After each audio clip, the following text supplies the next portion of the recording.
Bonjour à tous, l'invité de l'économie aujourd'hui est un agronome. Son nom, Peter Peepers. Il est le coordonnateur du projet ACAI, entendez, African Cassava Agronomic Initiative. Bonjour Monsieur Peepers. Bonjour.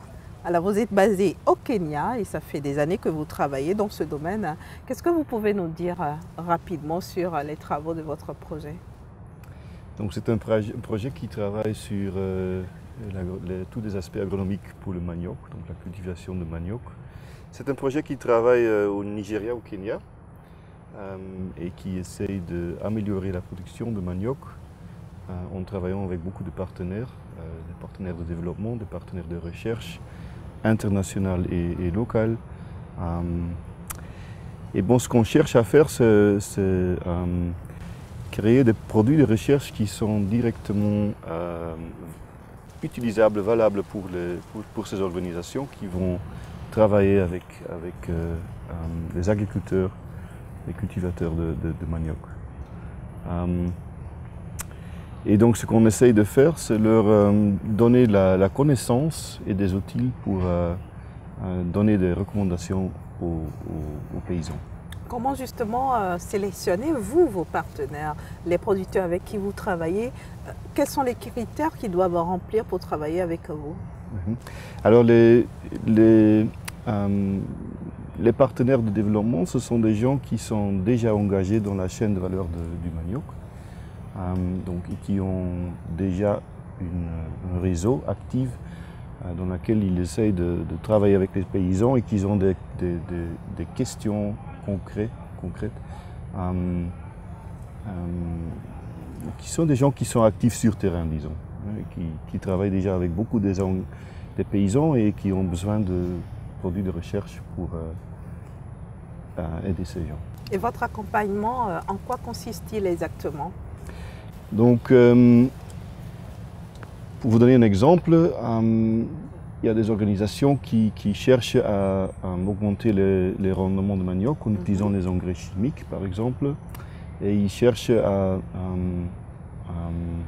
obtenir des recommandations des doses et des types des engrais appliqués d'une manière que ce soit profitable pour les cultivateurs et aussi pour que les gens qui vont acheter ce manioc, les grands transformateurs, puissent obtenir des volumes de manioc plus importants. Et vous les aidez en leur conseillant des engrais adaptés à leur culture, c'est comme ça? C'est comme ça. Donc on cherche à effectivement trouver les bons engrais appliqués, aussi les doses. Et on sait très bien que ce n'est pas partout qu'on peut appliquer la même dose. Donc il faut ajuster les doses aux conditions du sol, les conditions du climat. Et on cherche à faire des recommandations d'une manière qui sont ajustées à ces conditions-là. Donc on a développé des outils, des apps sur les smartphones que les gens peuvent maintenant appliquer sur terrain. Ils peuvent chercher la dose qui est le plus... qui correspond en fait à leurs besoins. Exactement. Alors, quel impact tout ceci a justement sur le rendement? Bon, donc ce qu'on espère de faire, c'est que ça augmente le rendement et on a déjà des données, on a vu que ça fonctionne. Donc à la fin, il y a deux choses à prendre en compte. Donc il y a le climat, il y a le sol. On essaie d'utiliser des modèles qu'on a appliqués pour regarder d'abord quel est le rendement maximal qu'on peut obtenir dans certaines conditions. Et puis quels sont les rendements que les gens obtiennent aujourd'hui à cause de peut-être pauvre fertilité du sol. Et quels sont alors les éléments, les nutriments qu'on veut ajouter au sol pour que le rendement est augmenté d'une manière profitable toujours. Nous allons prendre un exemple, un producteur qui a par exemple un hectare de terre et qui décide de produire du manioc. Quel peut être à peu près le rendement auquel il peut s'attendre? Ça varie beaucoup.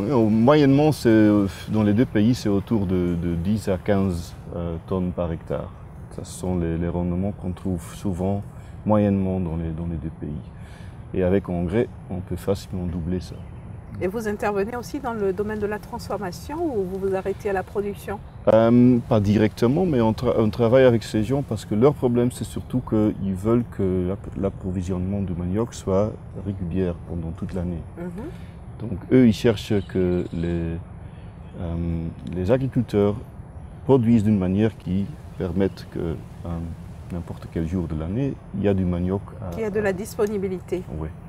Pendant que maintenant, on se trouve souvent qu'il y a des périodes où il y a trop, il y a des périodes où il n'y a pas assez. Quand nous prenons le Nigeria, quand nous prenons le Kenya, que pouvez-vous nous dire sur la qualité du manioc qui est produit? Peut-être c'est un peu aussi les préférences des gens. Donc, au Tanzanie, on trouve beaucoup plus les variétés qui sont douces, parce que les gens aiment consommer ça d'une autre manière qu'au Nigeria. Donc la qualité est beaucoup liée, je pense, aux variétés que les gens préfèrent cultiver. Et c'est quelle variété qui marche le plus? Au Tanzanie, il y a plusieurs variétés, mais celles avec lesquelles nous travaillons qui sont diffusion, c'est Kiroba, Kombozi, Kizimbani, par exemple. Pendant qu'au Nigeria, on travaille beaucoup plus avec TME 419. Okay. Alors, Monsieur Peppers, si nous prenons un exemple, un producteur, un jeune producteur qui décide de s'investir dans la production du manioc, de quoi a-t-il besoin? Est-ce qu'il peut venir de lui-même vers vous et avoir tout ce dont il a besoin pour commencer? Donc l'idée, c'est surtout que les gens reçoivent l'information, les recommandations à travers je ne sais pas le mot en français, c'est extension officer, donc des vulgarisateurs en fait, je pense. Donc ce sont des gens qui sont soit liés avec le gouvernement ou avec des ONG ou avec des autres organisations de développement qui sont formés d'utiliser ces outils et de fournir toutes ces recommandations. Autrement dit, vous travaillez plus avec des groupes, c'est ça?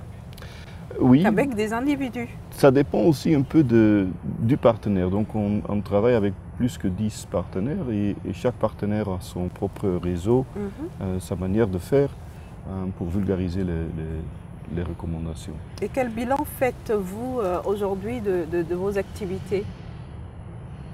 Là, j'ai pas compris la question. Qu'est-ce que votre travail, le travail que fait l'ACAI, qu'est-ce que ça a apporté concrètement aux producteurs?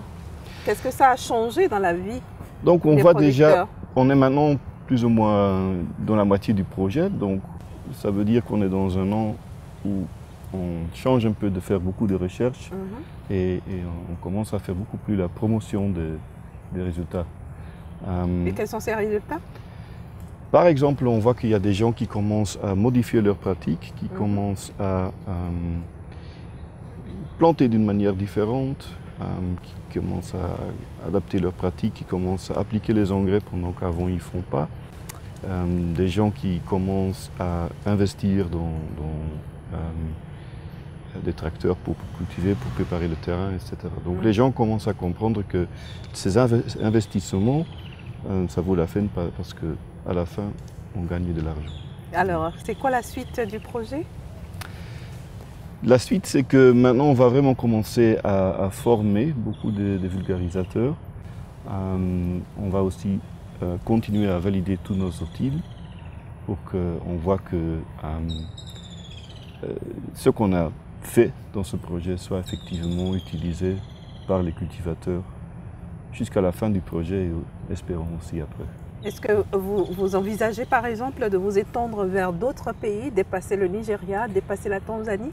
Oui, par exemple, il y a déjà des demandes qui viennent par exemple du Congo. Le Rwanda aussi est intéressé pour appliquer certains outils.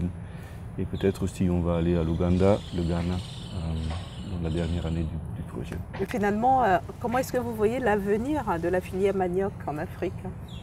Je pense que c'est une culture très importante qui va devenir de plus en plus importante. C'était peut-être une culture qui était avant considérée comme peut-être une culture qui ne sert qu'à manger, mais maintenant ça devient vraiment de plus en plus une culture de vente. Et ça va continuer, je suis sûr. Est-ce que vous recommanderiez par exemple à un jeune étudiant qui a fini ses études, qui n'a pas d'emploi, de se lancer dans ce secteur? Absolument. Il y a de l'argent dans le manioc? Oui, je pense. Alors, Monsieur Peter Peepers, je rappelle que vous êtes coordonnateur du projet ACAI, African Cassava Agronomic Initiative, et vous êtes agronome à la base. Vous mangez aussi, vous aussi, les produits dérivés du Oui, manioc? de temps en temps. Comme quoi? Surtout comme un snack avec la bière. Alors, merci en tout cas d'avoir accepté l'invitation de l'invité de l'économie. Ce fut un plaisir de vous avoir reçu. Okay. À Merci bientôt. beaucoup. Merci beaucoup.